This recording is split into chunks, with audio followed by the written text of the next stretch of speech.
Главные события уходящей среды 17 декабря в материалах наших корреспондентов. Это итоги дня. В студии Петр Васильев. Здравствуйте. Коротко о темах.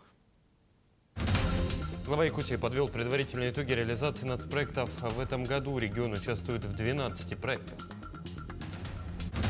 В республике из-за морозов ввели режим повышенной готовности. Синоптики прогнозируют туманы и 53 градуса со знаком минус. На объектах транспорта Нерюнгринского района в истекшем периоде этого года зарегистрировали 47 преступлений. Расскажем подробности. Вторая жизнь древнего фолианта. В Национальной библиотеке завершили реставрацию церковного служебника 17 века. Тем временем до наступления Нового года остается меньше 2 недель. Узнаем, где выбрать фрукты и овощи на новогодний стол.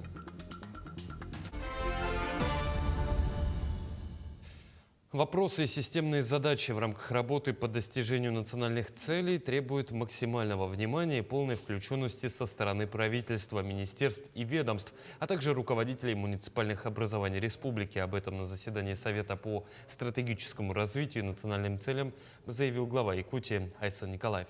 За 6 лет реализации 14 национальных проектов в республике построено 207 объектов. Наибольшее число из них относится к социальной сфере – 78 учреждений здравоохранения, 45 школ. Введено свыше 750 тысяч квадратных метров современного жилья на замену аварийным домам. Переселены почти 47 тысяч человек из более чем 870 тысяч квадратных метров аварийного жилья. В Якутии из-за морозов введен режим повышенной готовности, организовано круглосуточное взаимодействие, усилен контроль за работой энергетики, жилищно-коммунального хозяйства, транспорта, связи и медицинских организаций по всей республике. На этой неделе в Якутске и многих районах температура достигала отметки до минус 50 градусов и ниже. Причем из-за морозов учащимся отменяли занятия в школах. Уже завтра, в четверг, синоптики прогнозируют в республике туманы и температуру воздуха до минус 53 градусов. Что касается предновогодних мероприятий, то здесь, опять же, даны поручения и рекомендации в адрес федеральных структур, это противопожарным службам надзорным и Министерству внутренних дел, чтобы участвовали в рейдовых мероприятиях по многодетным семьям, к сожалению, и по квартирам, где живут у нас и социальные категории населения. В бюджет Якутии поступило 1,8 миллиардов рублей от новых налогоплательщиков. Об этом сообщил первый заместитель председателя правительства республики Джилустан Борисов на заседании рабочей группы по разработке механизмов постановки на учет обособленных подразделений организаций.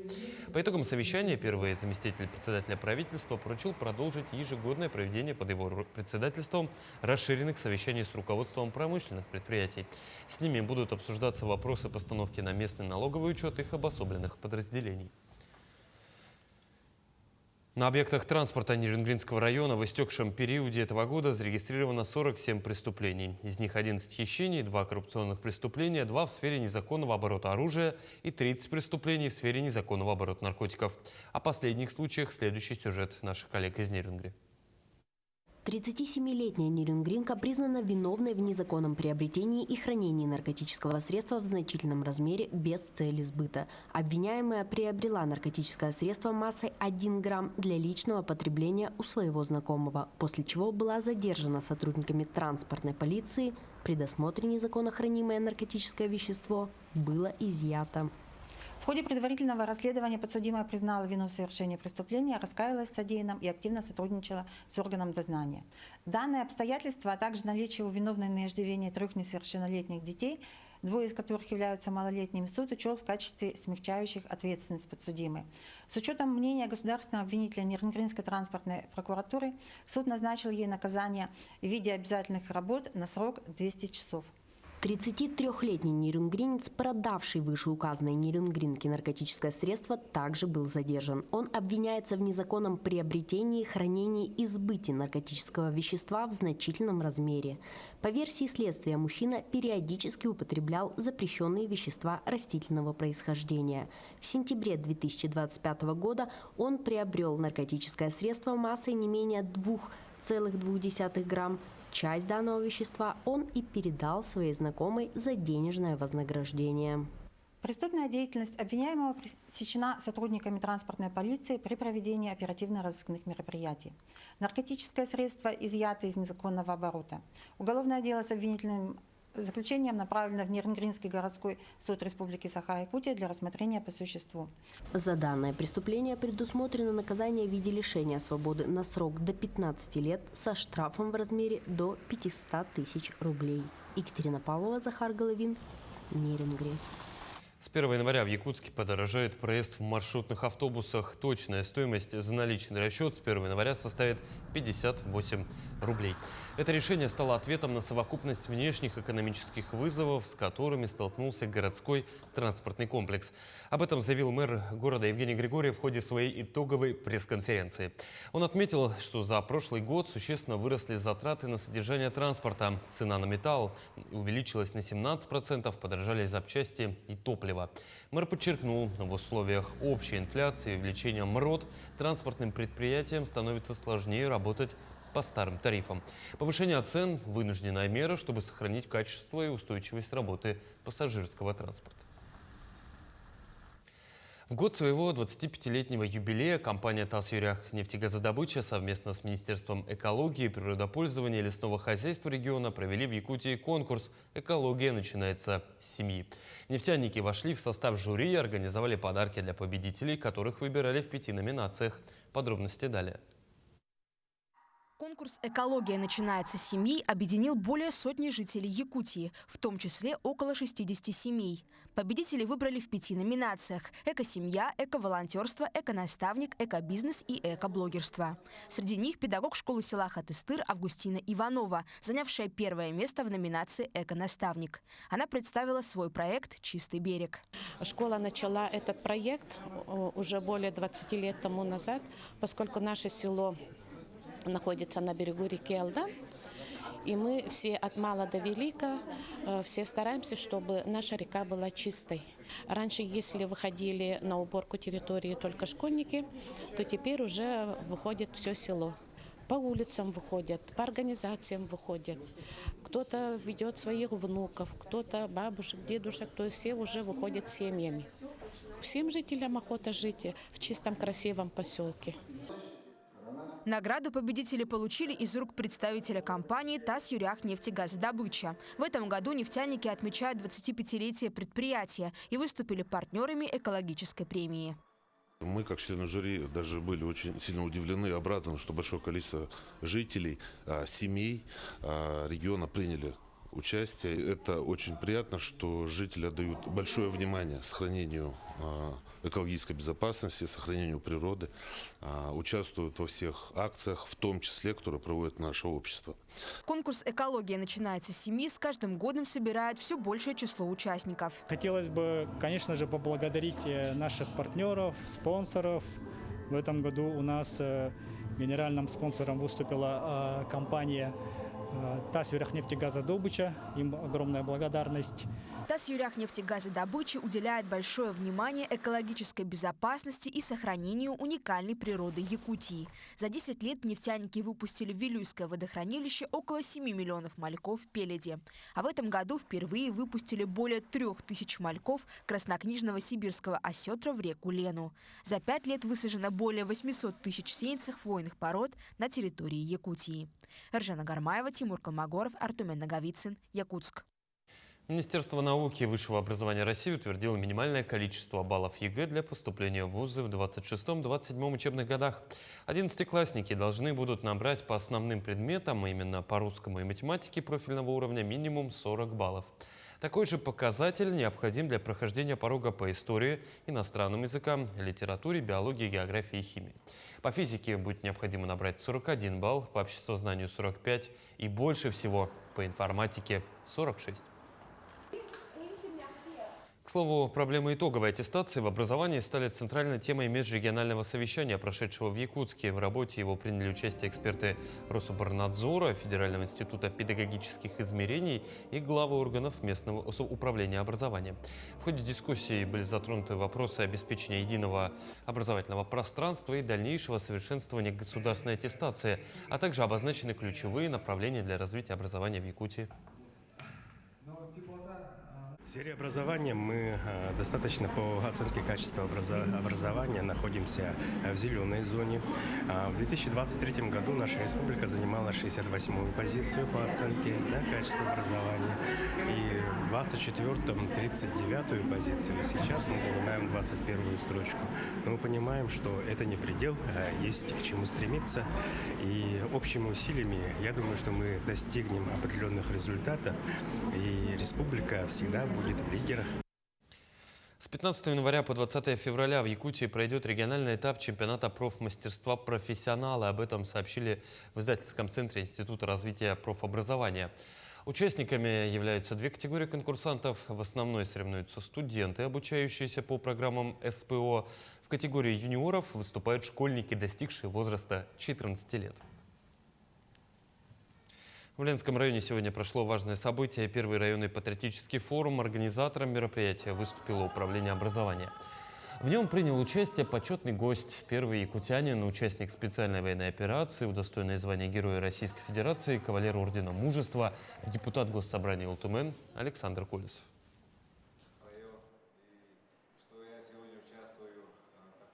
Форум, прежде всего, это память о наших предках героических, тех, кто всегда защищали нашу страну. Это память тех наших сегодняшних бойцов, которые отдали самое дорогое, это свою жизнь, защищая нашу страну. Это память. Их подвиги никогда мы не должны забывать. Молодежь смотрит на нас, равняется, берет пример.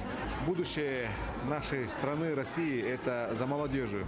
И от того, какими мы их воспитаем, какими они людьми станут, будет будущее нашей России. Тем временем до наступления Нового года остается всего чуть меньше 2 недель. Якутяне уже активно готовятся к праздничному столу. Особое внимание фруктам и овощам. Мандарины, апельсины, яблоки, зелень уже заполонили прилавки рынков и супермаркетов. Наша съемочная группа отправилась узнать, как изменились цены, хватает ли товара и на что стоит обратить внимание при выборе. В преддверии Нового года цены на фрукты и овощи растут. Но действительно ли за высокими ценниками скрывается качество? И где сегодня можно купить вкусные плоды, не переплачивая? Наша съемочная группа решила провести собственное расследование. Мы проверили несколько торговых точек овощебазы на Труда. Цены и ассортимент во всех оказались одинаковыми. Мандаринчики почем? Мандарин 250 рублей, 240. А вот это вот, например, это турецкие? 320 рублей. А? 320 рублей.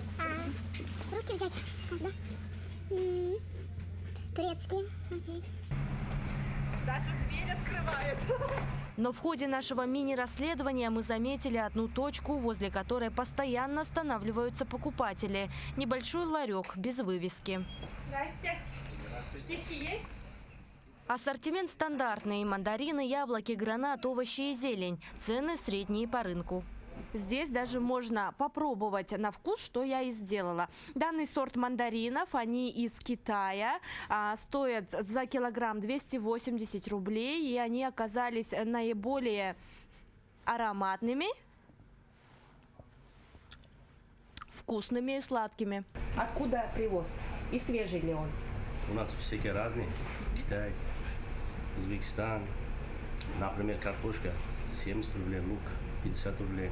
Виноград всякие разные. Смотрите, 300 рублей это узбекский есть, 350 китайский, всякие разные. Мандарин 300 рублей, 280, 330 разные. Мандарин Китай есть, юар. Мы решили проверить, почему покупатели столпились именно в этом ларьке. Из множества ларьков, да? Какой-то определенный находится или просто так? Определенный. Вот второй или это второй? Это второй? Второй и тот. Я выбираю цены, смотрю и качество. Что купили? Какую стоимость? Яблоки, виноград, огурцы, лук. Ага. Какую стоимость? Как цены? Цены хорошие. Самые лучшие у него. Огурцы, помидоры, фрукты, яблоки, бананы, что еще? Как цены? Вот в красивом магазине цены прекрасные, поэтому мы с того магазина пришли в этот магазин. Здесь очень хорошие цены. Ну, в принципе, постоянно прикреплены к одному магазину, потому что постоянно скидки делают. Наше расследование показало, ассортимент есть, по приемлемой цене найти возможно. Выбор за покупателями. Даяна Федорова, Станислав Потапов, Якутск. Якутская епархия торжественно отметила свое 155-летие. Юбилейный год включил в себя множество мероприятий, включая освящение новых храмов и проведение молодежных конференций. Особое внимание уделили презентации переводов священных писаний на якутский язык. Завершением цикла стала концертная программа, включающая в себя выступления ведущих творческих коллективов республики. Учреждение епархии, напомню, связано с именем святителя Иннокентия. Именно под его началом в 1869 году был издан царский указ. Наша епархия живет, она живет очень яркой, хорошей, доброй жизнью. Появляются новые храмы у нас, новые церкви в Якутии. В Якутске в этом году, в год юбилея Великой Победы, появился замечательный храм всех святых. В Нерюнгри появился замечательный храм святителя Николая. И много других, и больших, и малых церквей появляется у нас, строятся новые. Это говорит о том, что жизнь идет, и Господь вместе с нами. Вторая жизнь древнего фолианта. В Национальной библиотеке республики завершили реставрацию церковного служебника XVII века. Событие уже стало важной вехой в деле сохранения историко-культурного наследия. О том, как воскресили издание и почему даже книги могут страдать такими заболеваниями, как стафилококк и грибковая инфекция, расскажет моя коллега Надежда Саханская, которая прикоснулась к прошлому. Называется «Мемориальный фонд республики». Такая простая на первый взгляд работа – настоящий процесс оживления страниц истории. Здесь, в стенах реставрационного центра, идет не просто починка. Тут книгам, газетам и различным изданиям дарят вторую жизнь, восстанавливая функциональные свойства очерков прошедших лет. Прям тут пыль слоями лежал, воск, где тут грязно, прям выпирал вот так. Работа над восстановлением служебника велась командой опытных реставраторов, владеющих как традиционными, так и современными методами консервации. Процесс включал диагностику, очищение, восполнение утрат и реставрацию переплета. После всех вмешательств книга прошла финальную обработку. И сегодня отредактированный книжный памятник выглядит почти так же, как в день своего выхода с печатного станка. Для того, чтобы по-настоящему прикоснуться к прошлому, требуется соблюдать небольшую технику безопасности. И для этого мы облачаемся в специальную амуницию. На мне перчатки и фартук. Значит, вот оно, издание, которое в конце книги содержит выходные данные. Значит, начата была печать, боговдохновенная книга «Во царствование града Москвы» в лето 1646 года, мая, в 10-й день. Очевидно, что на память будущим поколениям. Книга несет на себе следы столетий. Обложка обтянута кожей, а текст набран старославянским шрифтом. За века существования издание пережило немало испытаний. Прежнюю деревянную обложку источили насекомые. К слову, экземпляр был издан в эпоху раннего книгопечатания, и утраченные страницы пришлось восстанавливать вручную. Все было порвано, тут отдельно корешок, отдельно эти сторонки. Биологический анализ же проводился? Да, да. Стафилококк был и грибки были, да? Краска, видимо, была. Мы это не восстанавливаем, как по ГОСТу, как есть. Да, обычно церковные издания точно делают. Вот этих не было, например, ремешков с этими замочками и ответами, это сами сделали. Также стало известно, что экземпляр не полный. Вполне возможно, что у издания существует еще несколько томов. Книга прожила 3 века и продолжит свое существование, как говорится, во веки веков. Реставрация такого древнего издания не первая практика для Национальной библиотеки. С коллекцией книжных памятников можно ознакомиться в электронном варианте. Кропотливая работа, которая требует специальных навыков, потому что каждый документ требует индивидуального подхода. Нет стандартного алгоритма работы с ними, потому что мы с каждым документом находим разные способы восстановления их физических свойств. Вот так от ветхости к вечности и формируются важные шаги в деле сохранения национального культурного кода для потомков. Страницы истории продолжают оживать, поскольку работа Центра реставрации на этом не останавливается. Надежда Саханская, Нюргун Старостин, Якутск. Увидеть уникальные костюмы героев к фильмам «Тагандер-хан» и «Тайна Чингисхана» и «Снайпер Саха» теперь можно в Национальном художественном музее Якутии. Открылась выставка «Визуальные метафоры. Художник и кино» художников-постановщиков и костюмов Дарьи Дмитриевой и Петра Бояркина. О представленной экспозиции узнаем далее. Задача художника-постановщика и художника костюмов – это погрузить зрителя в атмосферу тех пройденных лет, а для этого с невероятной точностью были воссозданы костюмы по фотографиям археологических раскопок. Процесс кропотливой работы художника в кино остается за кадром. Однако результат труда в кадре фильма от самого начала и до завершения. Дарья Дмитриева и Петр Бояркин, работая в тандеме, воплотили режиссерское видение в фильмах «Тыгындархан», «Тайны Чингисхана».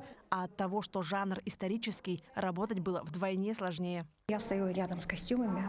Костюм Аджун, матери, да, Темуджина Чингисхана, и костюм Ханши, скажем так, Гурбису. Вот этого конкретного фильма он проходил в Монголии и в Тыве под Кызылом. Это было, конечно, очень стояли жаркие дни, особенно в Монголии. Первый день съемок было плюс 43 градуса. Это незабываемо. Нужно было сделать так, чтобы это не смотрелось современной такой экспликацией, да, скажем, чтобы ничего глаз не резало. Да. Нам была дана неделя, мы должны были отшить 100 костюмов. При создании исторических доспехов учитывается много нюансов. К примеру, для того, чтобы актер чувствовал себя комфортно на съемочной площадке, костюм воина изготавливался из пластика, имитируя сталь. Это упрощало и работу портных. Если бы был металлический, это невозможно было.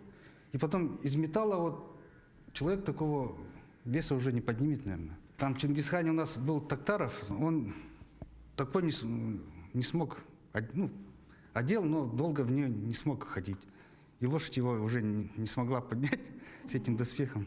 На вопрос, что вы почувствовали, увидев свою работу на большом экране, художник отвечает: удивление. Как мы это смогли вообще? Ну, когда вот даже вот разгружаешь целый контейнер, это уже о чем-то говорит, наверное. Там люди устают разгружать, загружать.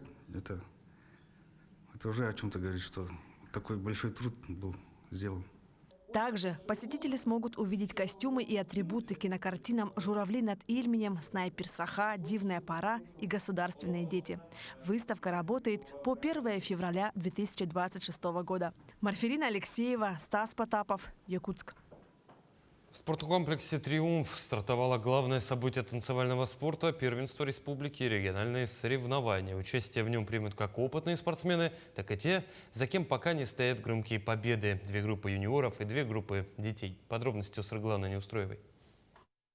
С 17 по 18 декабря спортивный комплекс «Триумф» обещает стать вотчиной танцевального изящества и спортивного мастерства. В эти дни здесь проходят первенства республики и региональные соревнования по танцевальному спорту категории «С». Участие в них принимают порядка 150 спортсменов, преимущественно из Якутска. Но на паркет также выйдут пары из Ленска и Мирного. Программа соревнований классическая, европейская и латиноамериканская программа. Например, прямо сейчас за моей спиной пары исполняют медленный вальс.